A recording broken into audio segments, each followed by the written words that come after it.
Recently, I have been hearing about this caramel coloring additive that is in sodas, like this one here. Um, and like with all the other colorings and additives, I was thinking, well, I don't drink soda, what does this really have to do with me? However, I took it upon myself to do some research and look up this caramel coloring. And I found that what they were doing is they were doing a research on how much caramel coloring was in it and what the effects were.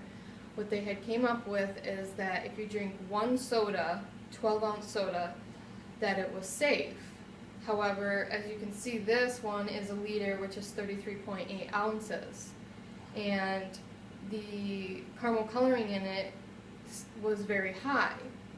So they were doing more research to see what the effects are, and it has been linked to cancer, to lung tumors and multiple tumors in the body that cause metastasis, which means that it can lead to the cancer spreading to different areas. So when I looked up this caramel coloring, it sounds okay. I mean, caramel sounds delicious. However, what it's really called for short is 4-mel, and that's what we'll call it. It's a really long name, and you'll forget it. So we're going to call it 4-mel, so you will remember it. This 4-mel is a amber color, and what it is it's burnt sugar with ammonia.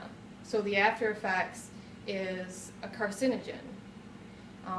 But what they do is they only do one study, so it only finds a trace of this caramel coloring. So what my point here is, what about all of these other things that I had found? I went through the cupboards of my own house and found this is just a fraction of the things that I had found that have caramel coloring in them. So if you're eating caramel coloring for breakfast, lunch, and dinner, the amounts of that is going to go up higher. So with them saying it's safe is questionable. So here's just several things. We have oatmeal.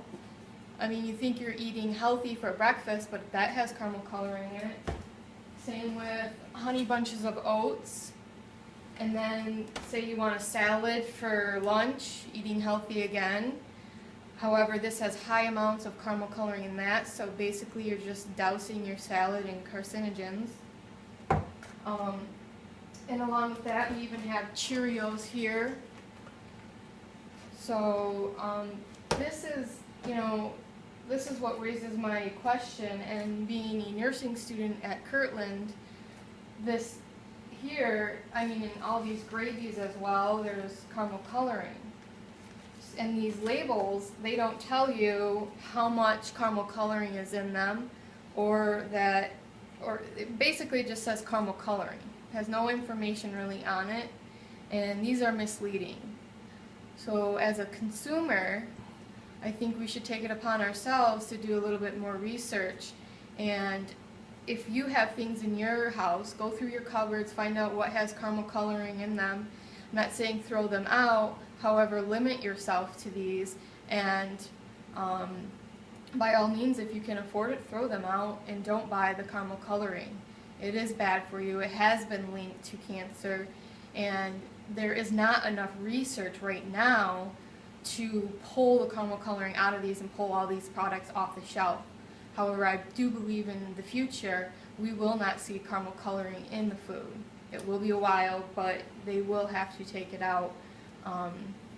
And they are, on some of the sodas, are having to take caramel coloring out of. I know Pepsi products is one of them that they are taking caramel coloring out. So with that, I think that we should advocate for ourselves. We have a start on the information, and take care of yourself.